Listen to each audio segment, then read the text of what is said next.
Hello there. Hello, everyone. Now, just bear with me a moment. We are just needing to share this in a couple of places because this live event was originally meant to take place over on Facebook.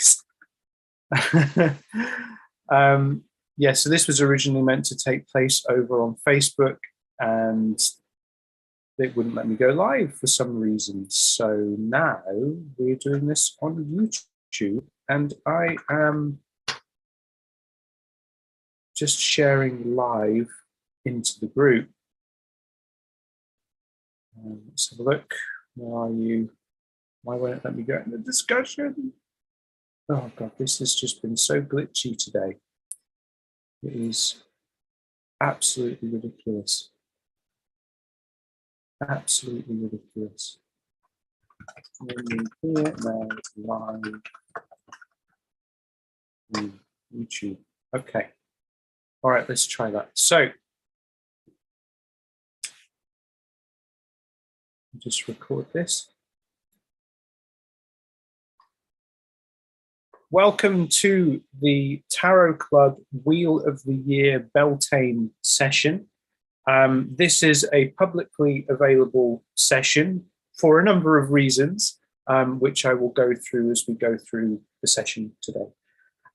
In Tarot Club, we are committed to learning tarot in a way that is decolonized, intersectional, and outside of the McSpirit production line style tarot reading. Everything's got to be to a formula, mate, you know, this kind of thing, and all the sort of woo-woo nonsense and this, that, and the other.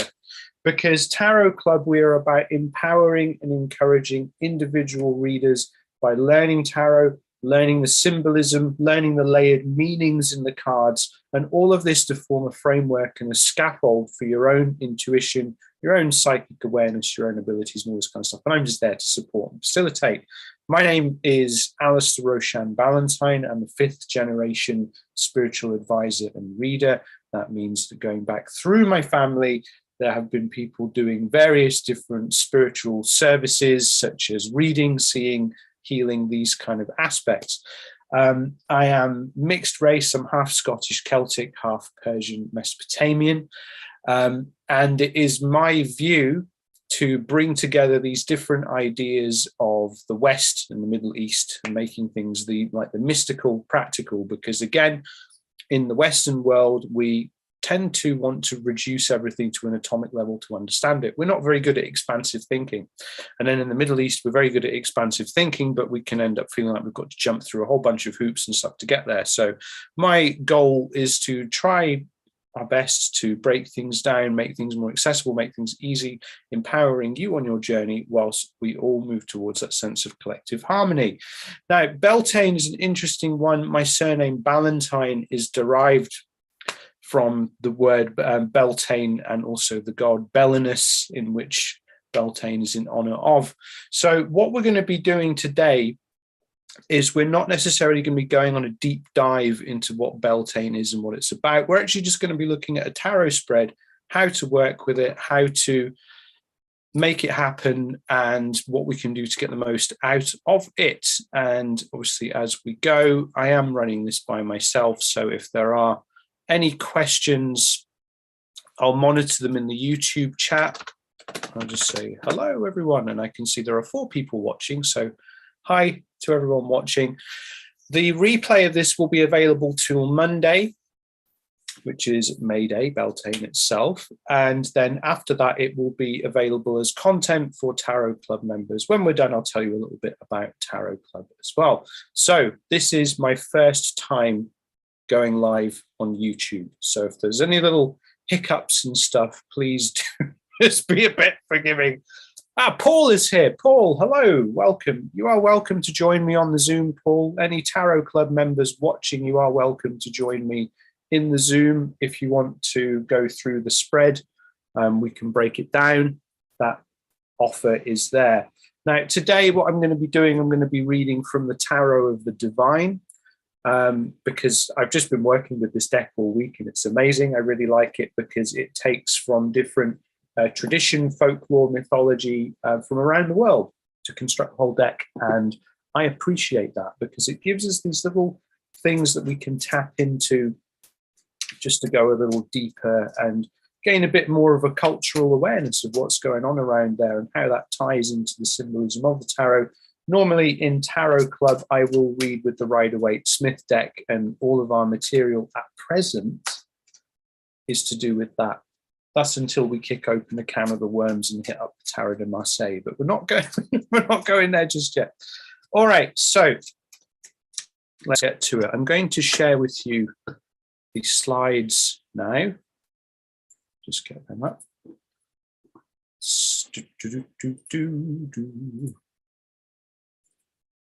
Okay, so here we are, Beltane, forecasting and working with the energies. I like to make this simple. So essentially, Beltane is about lighting fires in the honor of Belenus. And I think it's pretty cool because there was a place in Scotland where this was done called Beltane, which is where, Beltane, which is where my name comes from. And that's why I wanted to make this session open to the public, because I felt that sense of personal connection.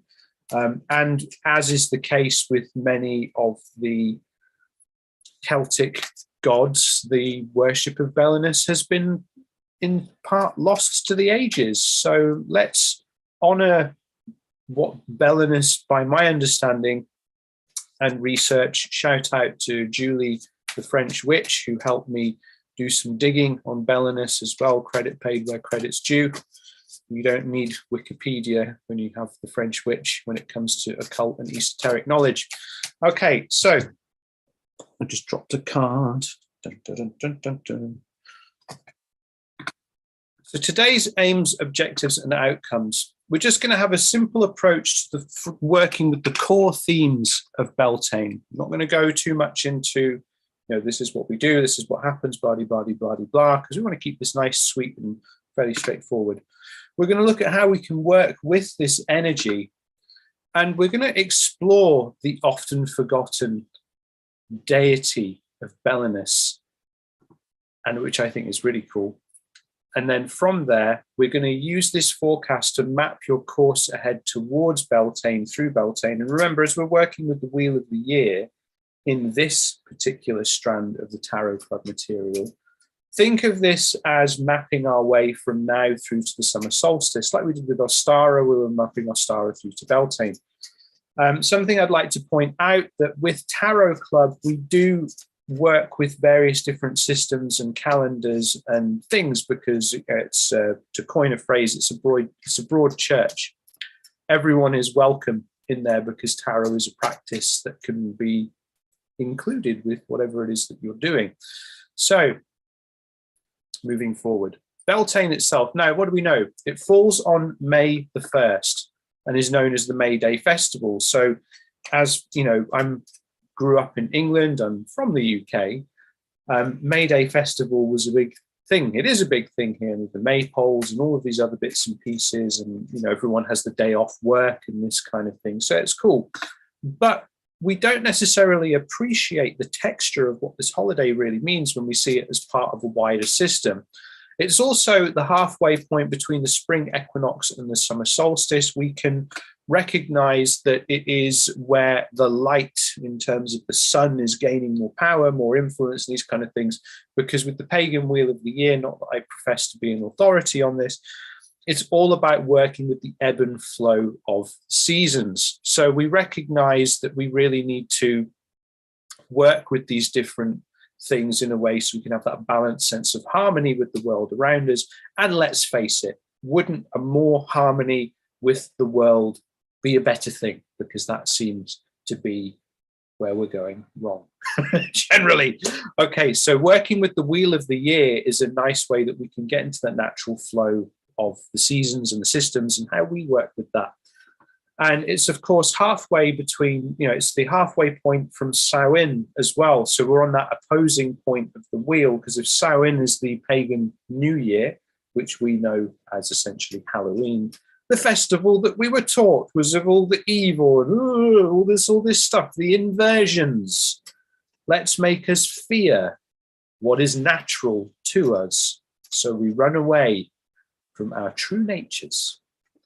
So Beltane is that balancing point, you know, and essentially if I just love it, because if it's that point where we're coming together and the world's a bit more magical and essentially the veil between worlds is a bit thinner, this is a good weekend for doing some cool stuff, some magical things, and getting out there and getting amongst it and all that stuff. I won't talk too much about magic practice on the YouTube live because I'm new to YouTube and I don't necessarily want to have my account restricted so early on in my YouTube journey, although this account has been active for about 2 years. Just haven't gone live before.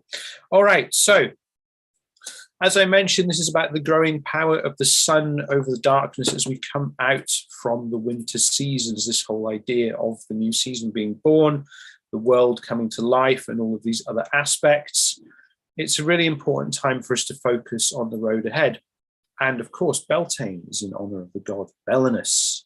Now, Belenus, an interesting god who was worshipped throughout pretty much all of Northern Europe, right away from the north of Italy, right through to the British Isles.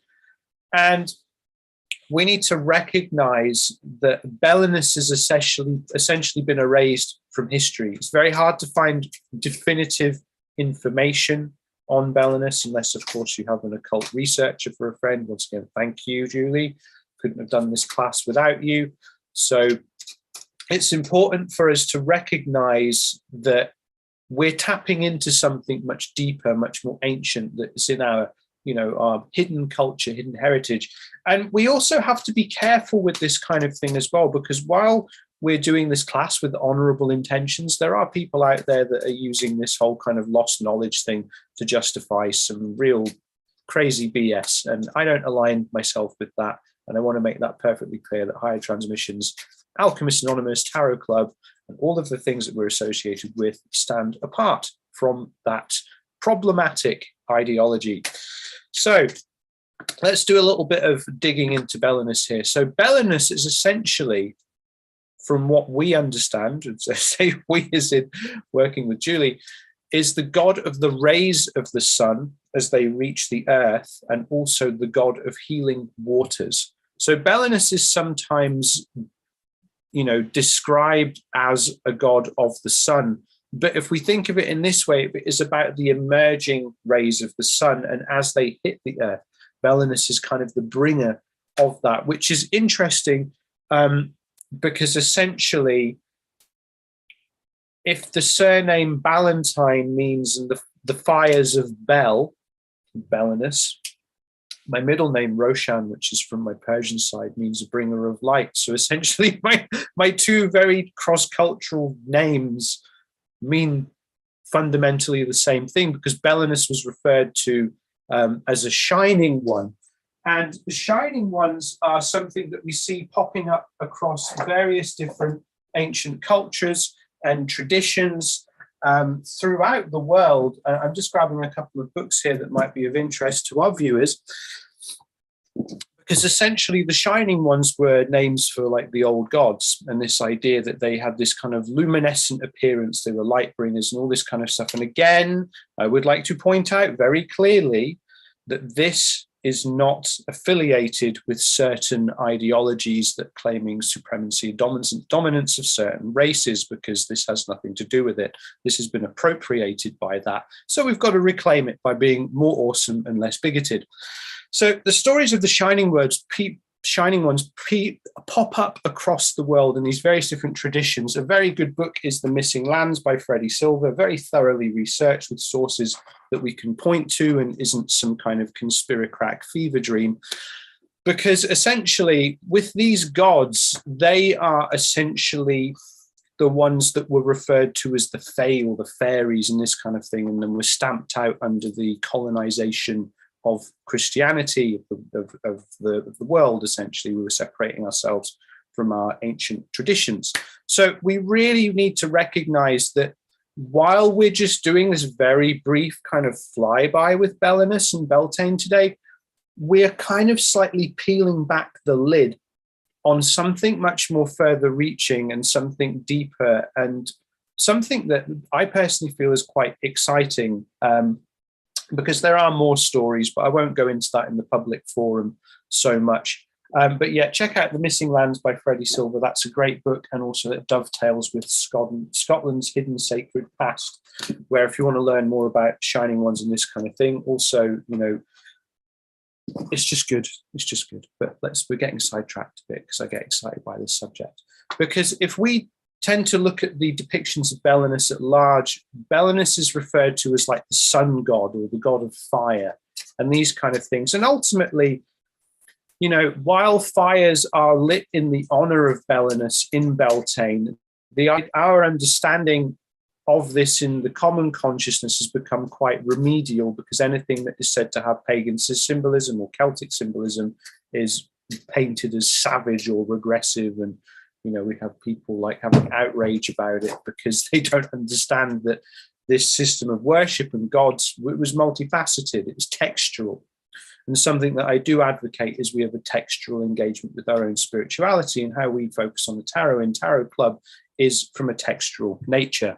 So again, as with many deities, many pagan festivals, it's been appropriated and absorbed. And this was done essentially to keep the people happy.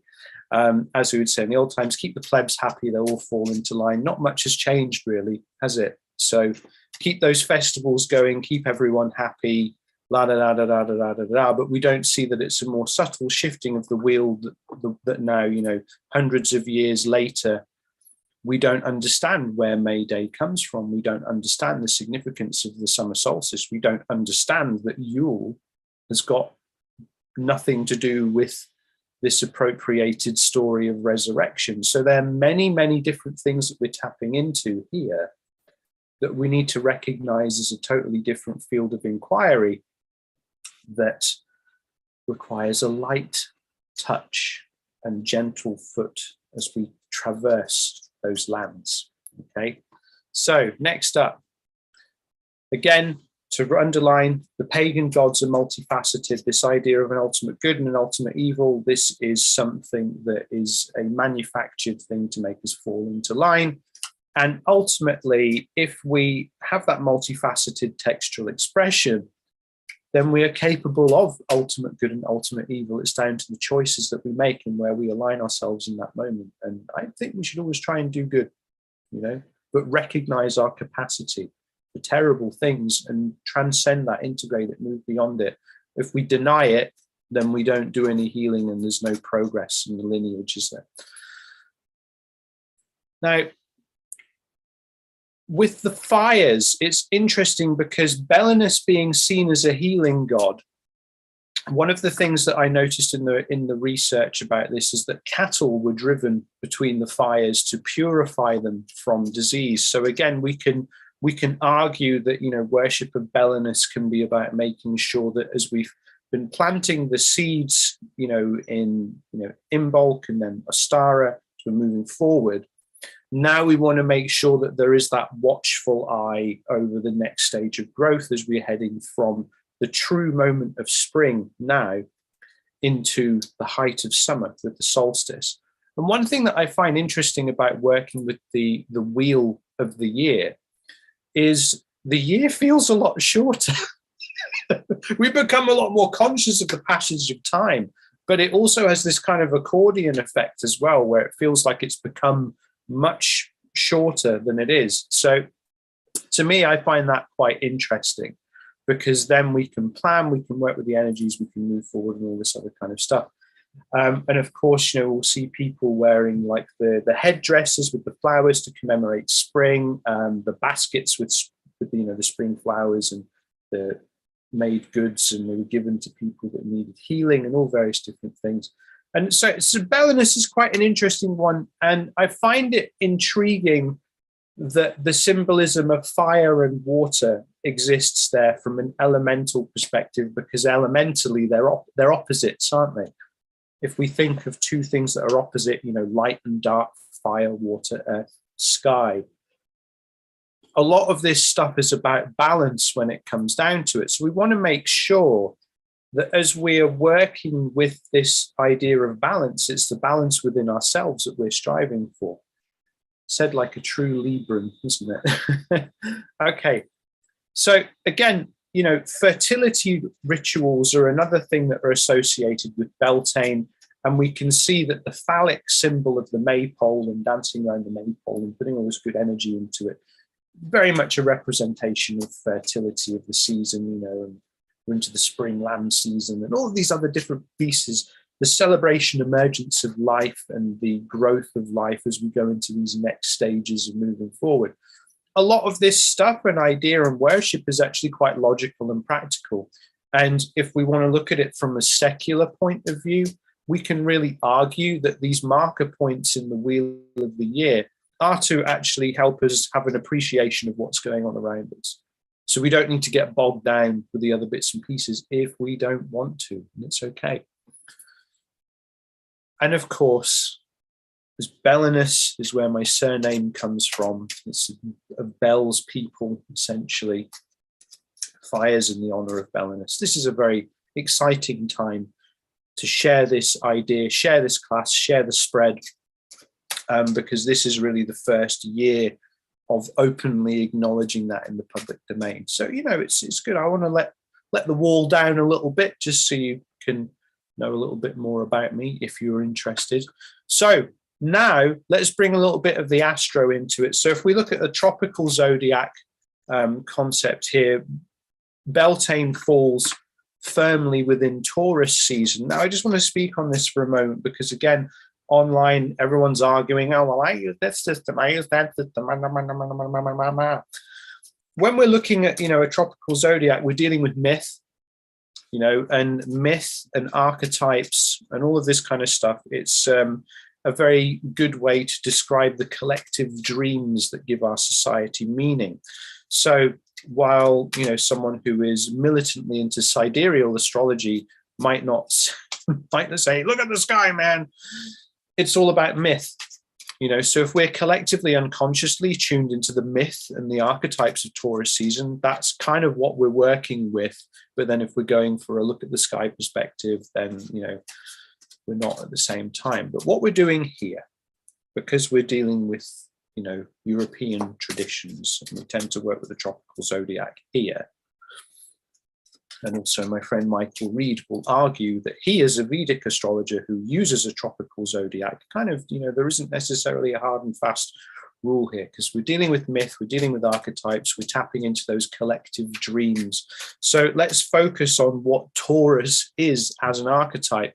Now, what's interesting here is with Taurus in tarot, Taurus aligns with the card of the Hierophant. So tarot associations were given to the zodiac for us to kind of really understand what's going on there.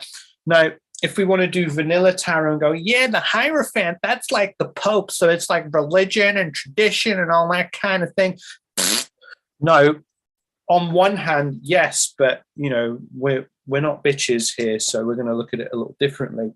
The Hierophant essentially is the head of the sacred tradition who has, become like the ambassador and the avatar of what this tradition and lineage means. It's a formalization of the practice.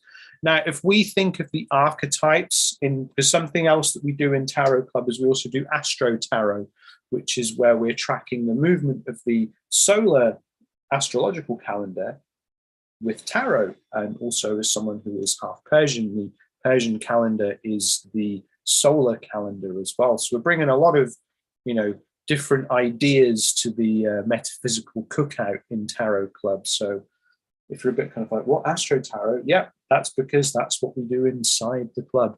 Now, if we consider with Aries season being the initiator, fire being the movement and expression of spirit, and of course, Aries being cardinal fire, we've just come out of that season now into the fixed earth energy.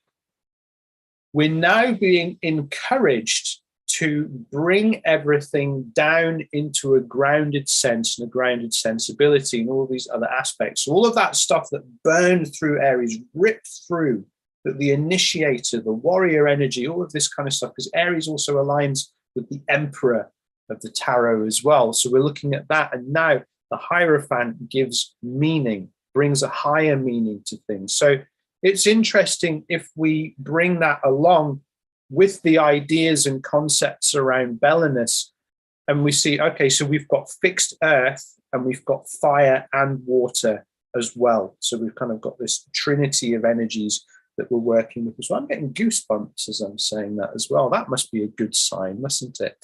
So let's think about how we can embody that, because essentially if we're looking at the upper end of the Taurus archetype here, Taurus as the bull, we're being asked to ground, take a more steadfast approach, while of course as it's Taurian, there's a little bit of luxury in there as well. But I don't want to get too hung up on that side of the Taurus archetype.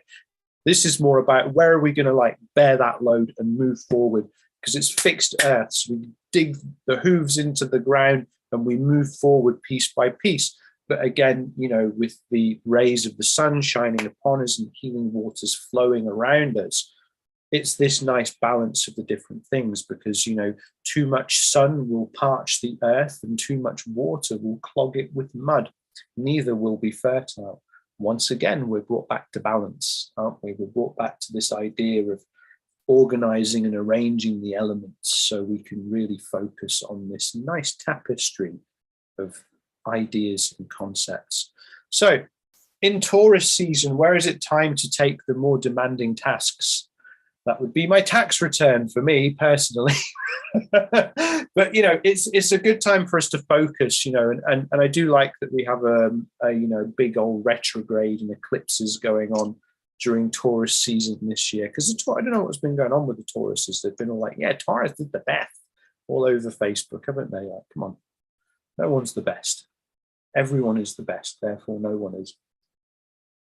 So where is it that we can dig in and access the power of the Taurus archetype for us to really work and move forward and do these different things with a bit more strength, more steadfastness, more drive?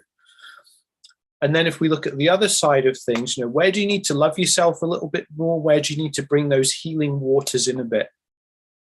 Where do you need to let the rays of the sun shine over you as you are yoking this heavy load and moving forward with these tasks?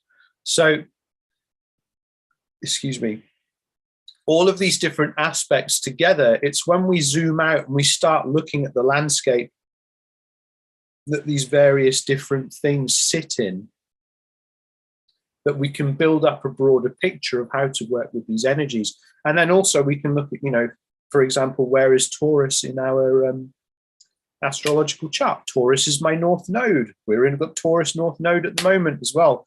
Means Scorpio south node, Scorpio full moon eclipse coming up next Friday as well. My goodness, the cleansing, the healing waters of Belenus, the rays of the sun shining through. We let go of everything that no longer serves. It is a spicy time. So where do I need to love myself more in all of that? I don't know. You know, so you've got to think about how this is going to work for you. What placements do you have in Taurus? What house is Taurus in for you in your zodiac wheel? Think of these different things, okay? Because that again helps you hook into the energies. Where are your fire placements? Where are your water placements? It's all relative. Okay, so allowing the fixed earth energy, how can you embody it? How can you be more grounded? How can you be more focused? How can you bring things more together? What does that fixed earth energy mean for you? What does the bull symbolism mean for you? How does that align with what we're doing? All of these other bits and pieces. And of course, as always, looking at the balance of masculine and feminine. So something that I want to encourage is, you know, we're having a lot of revisionist conversations about gender at the moment in the metaphysical, which, you know, I don't get triggered by it, but we need to be aware of it and we need to acknowledge it. So if it is something you do find a bit problematic, we can view masculine as exhale and feminine as inhale. So ultimately, how are you breathing? Because spirituality is the study of breath, isn't it? So how's your inhale? How's your exhale? How is that balancing with everything like that? See what I mean? Subtle shifts, we can bring everything together. Things can hang together a little more easier if we don't get so hung up on how things have been. So now we are going to get into the forecast spread. So this is a good point. I'm just checking the chat. Okay, oh, there's people chatting on YouTube. This makes me happy. This makes me very happy. So this is time for you to get your cards. Get your cards sorted, my friends, because what we're doing is we're going to swap to the tarot camera in a moment, which is a favorite of Tarot Club members, because, oh, sorry, my mouse wheel does this. Stop it. Okay, so with this forecast spread, there's two ways we can look at it. One of it is like, yeah, we're forecasting how Beltane's going to go for you. But because we work with aspects and themes, which again is the Tarot Club way, we can use this at any time. So we've talked about what Taurus means as an archetype, because we're under the Taurus sun as well, in the myth and metaphor, and the archetypes. And now we've looked also at what Belenus represents. So now we're going in that way, okay? We're not going to be like, how can I tune in to be more Taurus today? Like, oh, how can I let Belenus come into my house and do all them good things? It's like, no, how can you let this stuff flow through you? How can you embody it? How can you surf the wave? How can you allow yourself to be more grounded into the earth? How can you allow the rays of the sun to shine through everything that's going on? So here is the spread. Okay, it's a 9-card spread. Most of the forecast spreads we work with are a 9-card spread, just because I like the number 9. It's one of my lucky numbers. And what we'll be doing in a moment is we'll be going through how to do this spread together. So as we talk through it, I'm actually going to start laying the spread out for me, and then we'll swap to Tarot Cam in a moment, and then I'll use my spread as an example. So if any Tarot Club members are in the audience, you are welcome to come and join me on Zoom, and we can workshop your spread after we've done the session, which we'll put on the live as well. So if anyone feels up for it, you are most welcome. The Zoom link is in the Discord server. Just come and join me. Don't be shy. Because something else that we do is we workshop the spreads, because again, Tarot Club is all about learning tarot your way. You know, we look at the different energies and ideas and things and symbolisms, and it's all about strengthening you as a reader. Okay, so our first question is, what have we learned since Ostara, or Easter? We want to be that way inclined. Then where can we let the rays of light in? How can we receive the waters of healing? How can we ground at deeper levels of our being? How can life become more fertile? I don't mean in a kind of a sexy way. I mean, it could be a sexy way if you want. But I mean more in sort of like, how can we breathe more life across your life? How can these things come together a bit more, you know? Okay. So I'm almost ready to do the spread, and I'm just going to check the YouTube chat again. So again, Tarot Club members, if you do want to join me, you know the deal, you know how this goes. There ain't no reason to be shy. Okay. All right, so let's swap to Tarot Cam now.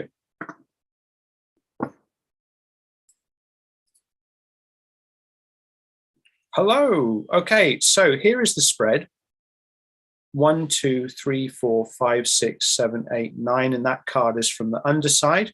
So now we're going to work at how we can, you know, this is where I normally work. I do a lot of readings online. So this is my workstation here. So my various different bits and pieces.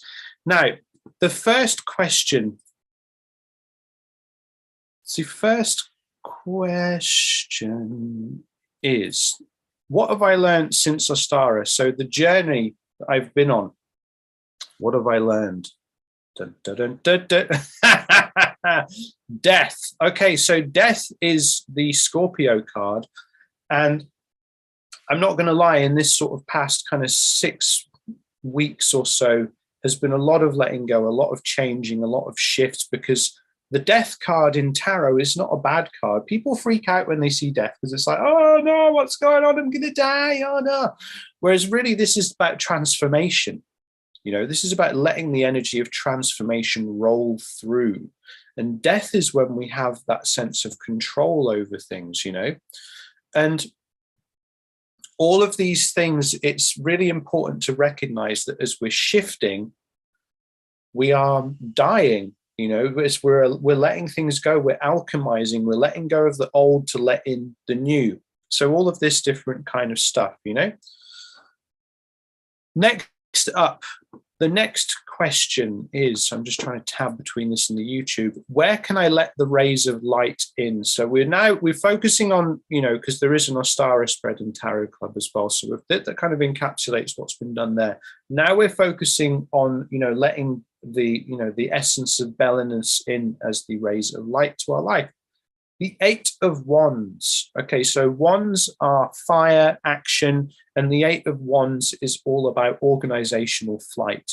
So for those of us that do various different things, I don't like the phrase multi-passionate because everyone's multi-passionate. This is just about turning everyone into some kind of brandable BS. What we need to recognize is that every one of us is like a jewel. Okay, and with a jewel, we have various different sides. Look at this quartz crystal, for example. You see how it has different faces. Okay, yeah, if I hold it here, we're just like, okay, yeah, cool crystal, man, very nice. Whereas if I bring it here, it's like, oh yes, let's look at that, look at the different definition. That's the essence of the 8 of Wands right there. Because the 8 of Wands, if we zoom out far enough, all of those different ones are going to look like one flying object. So letting the light in is recognizing the multifaceted, multi-textual nature of our being and how we can put all of that together and go forward. The next question is, how can we receive the waters of healing?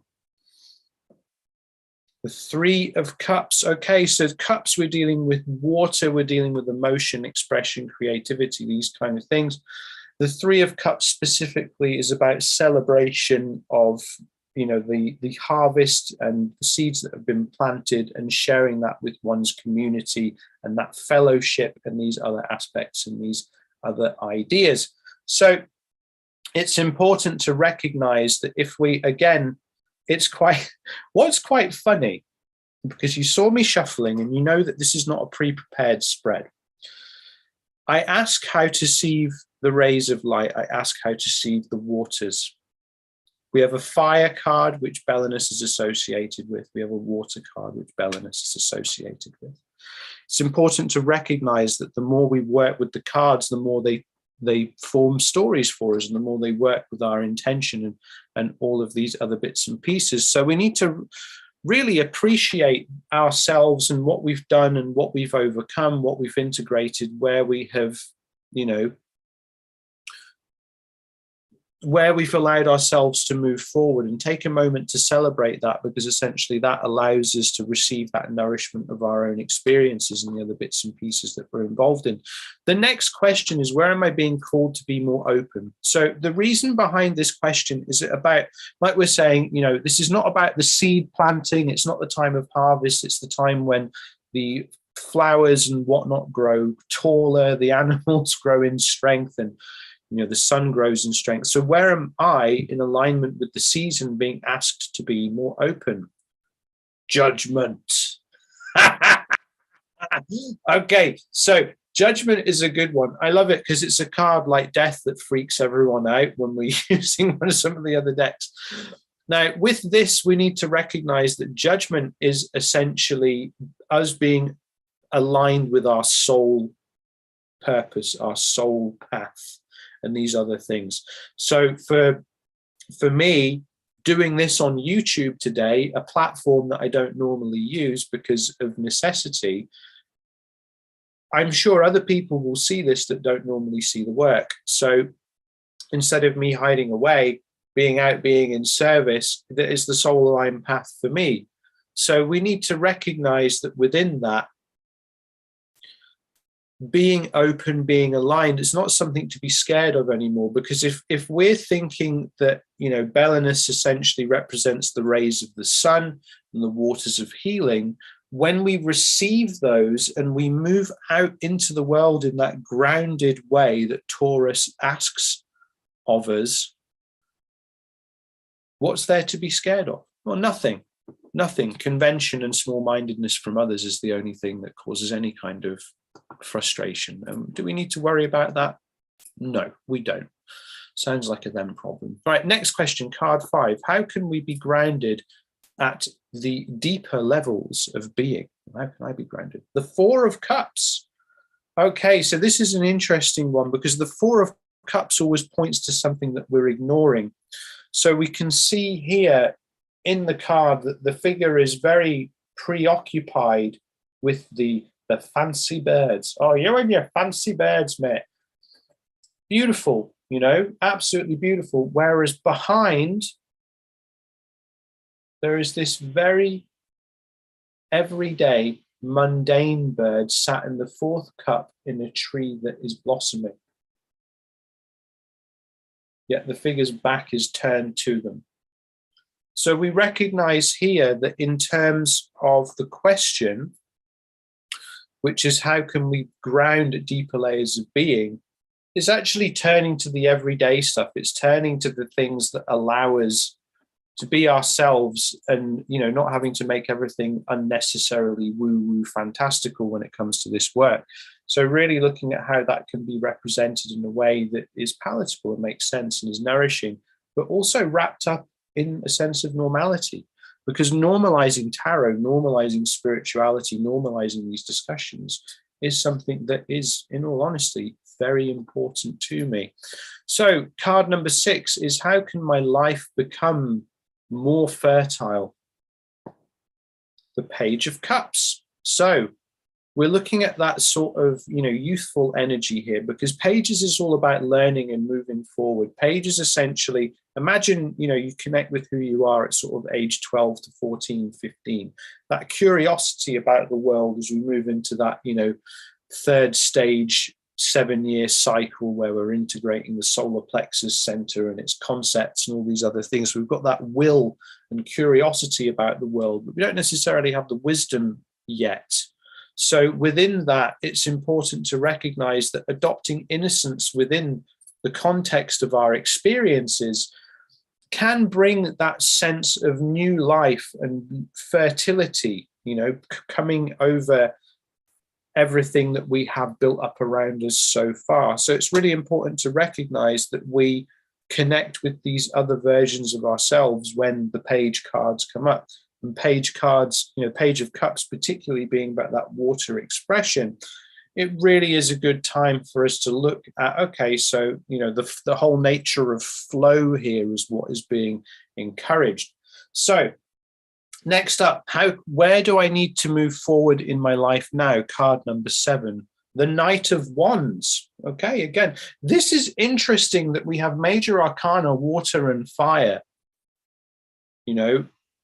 and I don't pick the cards first, this is live, it's unedited, and it's just happening. So recognizing for me with the Knight of Wands, it's just acting, it's just moving forward, so within all of this, the Knight of Wands really recognizes that we are able to we have the experience, we have everything that we need to know. There is a youthful sense that, we just know what we're doing. And, for me personally, I have cut out a lot of things and people and stuff that, it had passed what was useful for me. Because ultimately the Knight of Wands, when you don't trust your own judgment and the Knight of Wands comes up, you need to recognize that it's time to move and it's time to act on your instinct, but also with wisdom. Because Knight of Swords is too impulsive, but Knight of Wands has that bit more of experience and that confidence. And it is just time to charge ahead. Okay. I must say, this is a pretty nice deck, isn't it? It's very nice. Good cards, very pleasing art style. And also what you can't see is the cards actually feel like canvas. They've got that slight roughness to them. So it's very pleasing to work with. So next up, card 8. So within all of this, What will help me remain focused? The Hanged Man. Now, this is one of my favorite cards, as those of you in tarot know that basically every card is my favorite card. But the Hanged Man is about having your own perspective and trusting your own perspective and knowing that not everyone is going to see the world the same way as you. And that's how it's meant to be. Because the Hanged Man also ties back to the story of Odin and the runes and hanging upside down from the tree for 9 days and nights to learn the secrets of the runes. So the Hanged Man really is us adopting that position, adopting that mold, and really being in that place. So if, you know, everything that I'm doing this spread for me, but also as an example so you can see how it works. And of course, as I stress again, the invitation for Tarot Club members to come and join me in the Zoom room, as is on the Discord. You can, and we can chat, and it's fine. So seeing that essentially the Knight of Wands, because essentially the spread doesn't just work in a linear way. They all kind of ping back and forward to each other. So the Knight of Wands being about acting on instinct and all of these other bits and pieces. The Hanged Man really is what drove all of that in the first place. So it's interesting for me because it's kind of like these two cards rotating around each other. It's like, I want to do my things my way. I see things my way. I know what is best for me based on what I've learned so far. So with that experience, you can ride out with confidence. The final card in the spread is what's the highest possible outcome for me? The Four of Wands. Look at that. Isn't that a nice card? This is the card of marriage, of union, of celebration. And again, the whole spread has been major arcana, fire and water, which, to be quite frank, has kind of blown my mind a little bit, because that really shows that we are working with the essence of all of this. And we're working in a state that this is exactly how it's supposed to be. Sometimes I get a little bit lost for words. I have a Virgo Mercury, and you know that with Virgo Mercuries, we're not normally short of words, but when we are forced to reflect a moment, this is really flipping powerful, you know, because we're dealing with bigger life themes with the major arcana. We're dealing with fire, we're dealing with water, which is the themes of Belenus. And we could argue that the vessel for the major arcana aspects is where Taurus comes in, you know, to carry it forward through this next part of the season. Now, as ever, I always like to include the card from the bottom of the deck, because the card at the bottom of the deck represents the unconscious theme that runs through the entire reading. So this is like the hidden message that ties all of it together. And what did we get? We got the Fool. Isn't that just wonderful? Because the Fool is all about that new journey, being led by instinct, being led by intuition, being pulled forward by the solar plexus, being allowed to dance to the rhythm of one's own drum and all of these other bits and pieces. So to see that, you know, the Fool comes out with everything else that we have here is just a wonderful, wonderful confirmation that we are working on the right path, and every decision that I've made so far is the right decision, and to just basically keep making more of those decisions. So yeah, isn't that interesting? You know, so let's just go to the YouTube chat a moment. Can I bring YouTube into the Zoom? Can I do that? Is it? Oh no, it's on Safari. Yeah, okay. Ooh, look at that. Ooh. Okay, let's see what everyone's got going on here. Just put my glasses on to read these comments. Da-da-da.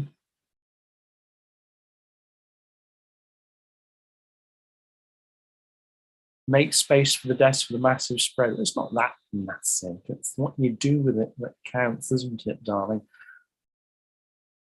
With the Three of Cups and what we learned since Astara. Okay, that's cool. Lots of swords for Julie's spread. Yeah, that's cool. What do you get from that? What do you feel about the swords? And French Witch, where did you have the Tower? This Tower is always good. Tower is that sweeping change. Again, it's another card that people see it and go, oh my God, but no, the Tower just means it's time for things to move. Put 2 Julies in the chat and get tons of comments. Last card is the Ace of Swords. Fantastic. Julie got 6 of Wands. See, this is all good stuff, you know. This is all good stuff. Last position was 2 of Pentacles. So, Paul, it's all about balance for you. This is the key, is more balance. But, you know, Paul is a member of Tarot Club, so I'm privileged to kind of know a little bit about his journey. And I do feel that, you know, his journey to balance the various different things is very, you know, that's very prescient for you right now. And French Witch got the Tower is, how can my life be more fertile? Well, that's interesting considering the Tower is a phallic symbol as well, in that explosive moment. So who knows? I'm just roasting you. I am just absolutely roasting you here for this because we're friends, and yeah, feel free to roast me, so that's fine. But yeah, it's interesting because I think that if we look at the Tower in that context, that really says, you know, looking at what's been built up around you and how we can be that lightning bolt that crashes it all open so you're free of all of that stuff, free of that expectation, free of all of these different bits and pieces. And how can I let the rays of light in? We got the sun. Okay, so again, let's think about the sun. You know, the sun does just shine. The sun does what it does without having any sort of care or consideration for anyone or anything, you know. So again, without seeing your full spread, Julie, French Witch Julie, I wouldn't be able to make any kind of accurate commentary, but it seems like you're moving in the right direction. But any direction is always the right direction. So let's just recap for a moment there. Oh, no, not that. It needs to be in presentation mode, doesn't it? This grassroots. Grassroots here. Okay, we're back up with the spread a moment. So Tarot Club members, you will get this spread in JPEG format in the Discord, as with all the other spreads. And again, it's like this gateway, this portal. How do we move forward? And let's look at the questions in focus. So again, what have we learned? Let's take stock.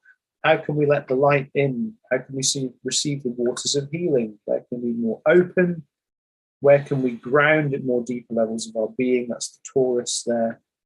Where can we become more fertile in life, generally speaking, as is the nature of the season?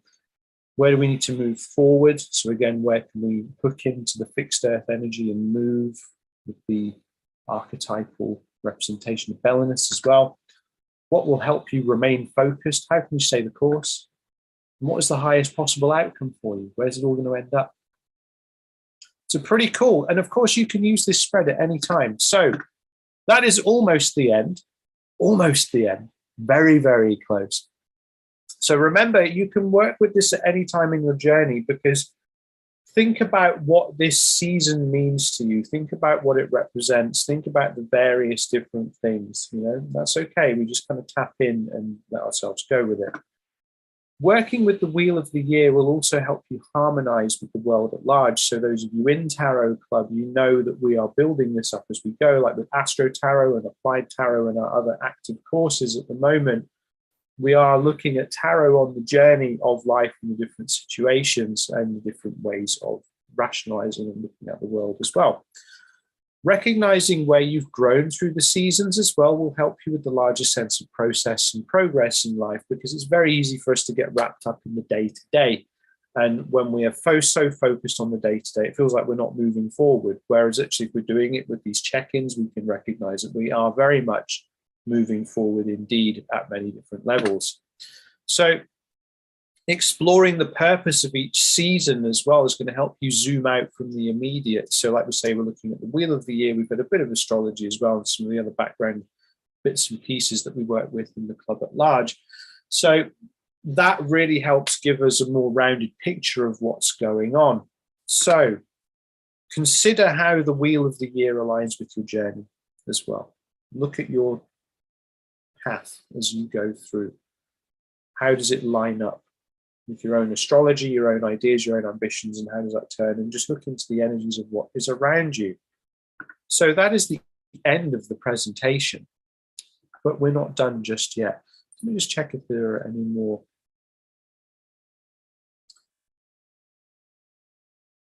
Let's have a look. Okay, so what I'm going to do now very quickly is I'd just like to show you what's inside Tarot Club. For those of you who are not with us and are maybe thinking about joining us, let me just share something with you.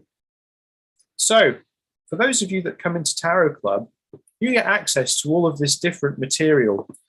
What we've just done is we have just done a session from our Wheel of the Year course. We started this with Ostara on the spring equinox, and we're going to work all the way through. And we work with the different symbolisms. We're working with the green, mad, Aries energy, the symbolism of the egg, the spread, and summing it up. And you'll see it's broken down into 4 parts here. This is all video content, as you see I'm on Zoom and I'm recording, and we move through things as such. So there's so much happening in Tarot Club all the time. It's almost like growing like dividing cells. And we can see here we have the spread, bit more spacey theme there. So we get an idea of how the Wheel of the Year stuff works. Next up is Astro Tarot. We started this in Pisces season. So of course we've done forecasting the solar year. We're doing Aries, Taurus, Pisces, and we're just going to go through as we go. It's just like an introduction because I want people to have a functional knowledge of astrology. You don't have to become master astrologers. And then, of course, with each session, we get a different spread as well of how to work with the different energies and the archetypes and how they show up in our lives. We've just Taurus season, we just did, I think last week, you can see here, the spread is based on the Taurus glyph. The last one was based on the Aries constellation. Applied Tarot is a complete journey through tarot at the moment. We've been working on the major arcana, 3 cards at a time. And this is all about tracing tarot in a practical context. So with each session, what we do is we dig through the cards, the archetype, how we can embody that, how they show up in our lives. And then we also then have a practical tarot spread. So for example, the morning spread, this is something of how to start your day with. With the next session, we have the intuitive activator spread, which is just like how to kind of really activate your intuition when you need it. Then we have the deadlock spread, how to move forward when you're in this kind of personal impasse and you don't know what to do. Now, I'm not going to show too many of the spreads because I'm aware that people can just do freeze frame. But this is all happening in there. We in February, I ran a free event called Insight, which is actually running again in a couple of weeks. So for those of you interested in joining, and you're like, hey, what's going on? What I'm going to do is I'm going to share a couple of things in the chat. First of all, you may want to come and join Insight, which is I've just put in the chat. This is a free event. And the next one I'm going to share with you is the actual join link. So also the other thing that we have in tarot, the other thing that we have, that I am really proud of and happy with, is we've got our own Discord server. Aha! Because we need to have a place to hang out that isn't on main social media. And it's very informal. We have tarot chat, we have reading advice where we can post questions, post our spreads. Normally when we do these sessions in the circle, someone will post the spread, then they'll come on the Zoom. I understand that people are shy today. It's okay, I don't mind. And then we workshop the spreads together. We've got training requests if anyone wants to request any tarot humor, because we like to have a laugh. And then we have questions about the major arcana, questions about the minor arcana, questions about the spreads, and then the no shame questions. Because as someone who is a trained teacher, postgraduate trained teacher, and also, like I say, multi-generational practitioner, there's no such thing as a stupid question. There just isn't. It doesn't exist. We get conned into thinking that there is such a thing as a silly question because we're worried that we might look daft. Well, we don't have that in Tarot Club. We encourage for everyone to just be and to ask things openly and just to have no judgment on themselves, no shame, no worries, none of that. And if there is ever any of that, I just boot them out. You know, like if someone's, it's a safe space. There is going to be no because that kind of energy is old world. We don't do old world. And in Tarot Club, it is all about coming together and empowering people as individuals, because there isn't like a top-down method. There's no, yes, you must read like this. It's like, no, read like yourself. You know, we're going to learn this stuff together. We're going to help, but navigate this in the way that you feel is natural to you. Because once we learn about the relationships, the symbolism, and the layered meanings of the cards, that is the scaffolding for you to put the flesh, and that flesh is you. So with Tarot Club, sounds pretty awesome, doesn't it? Sounds like the kind of thing that you'd like to have to sell your kidney to join. Well, that is not the case, my friends, because Tarot Club, I decided to price it for less than a pizza and a beer at $22 a month, or $264 for the year. Now, because tarot, I'm encouraging individual reading styles here. You'll see on this Tarot Club page, it looks very, very 80s. Now, as someone who's born in 1984, I really want to change the idea that tarot is like for stuffy fuddy-duddies and it all has to look a certain way. I want to bring a bit more vibrancy, a bit more life to things here. So that's why I've styled it like it looks like it's from 1984, because I am from 1984 and we need more color and we need more fun. And here's some testimonials of people that I have read for. Just a selection, but feel free to browse at your leisure, because what I'm doing now is I'm also putting that in chat as well. There we go. All right. Okay, so there we are. That was today's free session. I'm going to stop the recording now. Boom, there we go.